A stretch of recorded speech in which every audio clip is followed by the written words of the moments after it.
This is your father.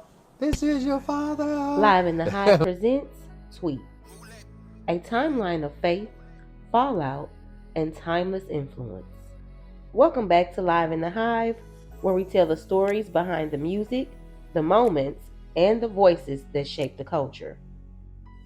Today's story isn't loud, it's layered. We're talking about Tweet, the quiet storm behind some of R&B's most soulful moments. Tweet was born Charlene Denise Keys on January 21st, 1971, in Rochester, New York, and later raised in Virginia. She grew up in a deeply religious household with church at the center of her life. That's where she learned to sing, harmonize, and feel music emotionally, not performing. Church wasn't just training, it was identity. And music became her language early on. In school, Tweet was known as quiet but gifted. She wasn't the loudest student, but musically she stood out.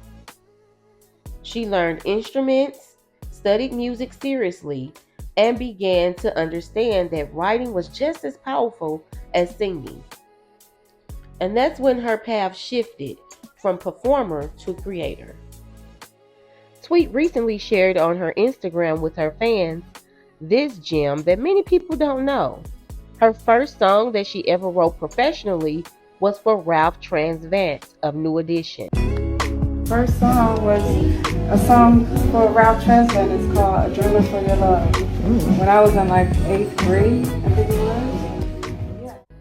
That moment confirmed she wasn't just talented, she was industry ready. Writing for an icon so early set the tone for the career she built behind the scenes and in front of the mic. At 18 years old, Tweet became pregnant. Instead of support, she experienced rejection. She has shared that she was kicked out of church because of her pregnancy. For someone whose entire foundation was built there, this moment was devastating. Her faith didn't disappear, but her sense of belonging did. Looking for a fresh start, Tweet left her daughter with her parents and she moved to Panama City, Florida, looking for stability and opportunity. She wasn't chasing fame yet. She was surviving, but Florida quietly placed her closer to the music industry than she realized. Tweet became part of the girl group Suga, which brought her into Devante Swing's camp, the creative engine behind Jodeci. This era put her alongside Missy Elliott, Timbaland, and Genuine. This is where Tweet got to sharpen her songwriting skills and learn the business from the inside. After years with no real record deal success in sight, a lot of artists decided to leave, including Missy Elliott and Timbaland. Over those years, Missy Elliott became a huge star. Mary J. Blige is on the album. I have Jay-Z, Nelly. Jay-Z, Nelly, Elephant Man, Beanie Man, and Fabulous. Okay. So, oh yeah, the joint with Fabulous is serious. Yes. Okay, yeah. Now this is what I want you to do. She then reached back out to her old friend Tweet at the time that she needed her most. Missy Elliott came back for Tweet, pulling her into rooms, advocating for her, and helping her transition from background brilliance to center stage. Tweet has called Missy her guardian angel. I'm about to say, put that on, Dylan. And it feels so good. I did my album. Thank you, Missy. I love you, my guardian angel, Timbaland. In 2002, Tweet released her debut album, Southern Hummingbird. The album was a critical and commercial success, featuring Oop Oh My,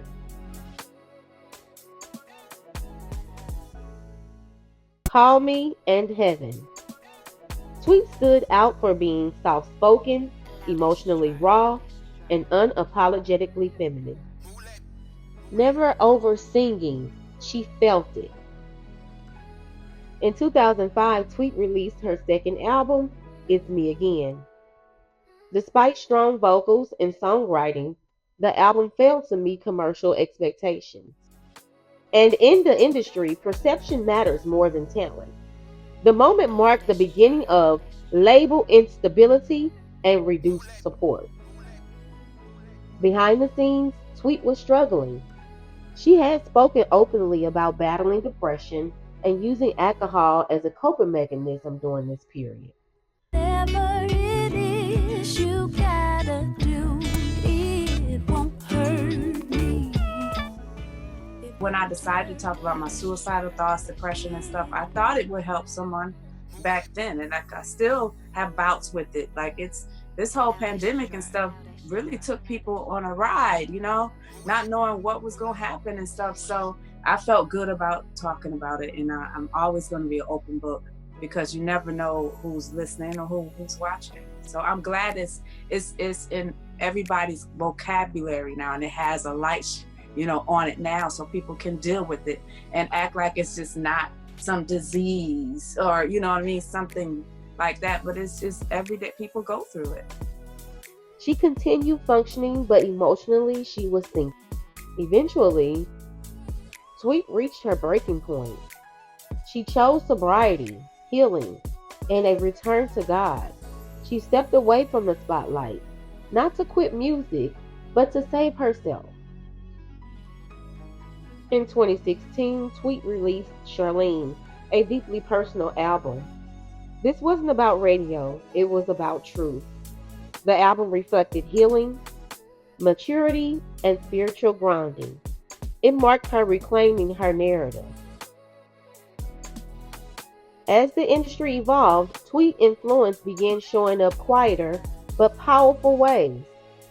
She contributed vocals to Solange's album A Seat at the Table, a project celebrated for its vulnerability, Black womanhood, and emotional honesty. And Solange didn't just collaborate, she publicly praised Tweet. Tweet posted on her Instagram, "I think that Tweet is probably single-handedly the biggest vocal influence. I can't even put myself in the same sentence as her vocally, but I certainly tried to connect with that subtle, quiet, complex performance.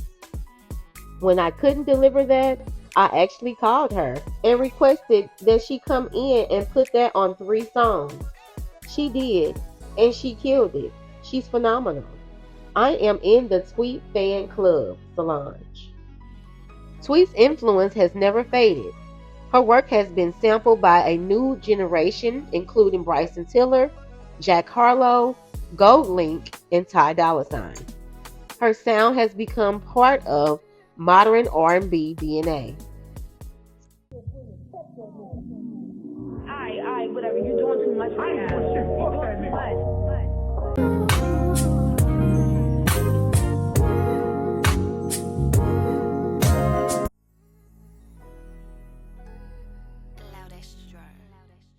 She said this and I quote, "Why don't you ever try to see me no more?" Recently, Tweet experienced the loss of her father, a deeply emotional chapter in her life. This is your father. This is your father.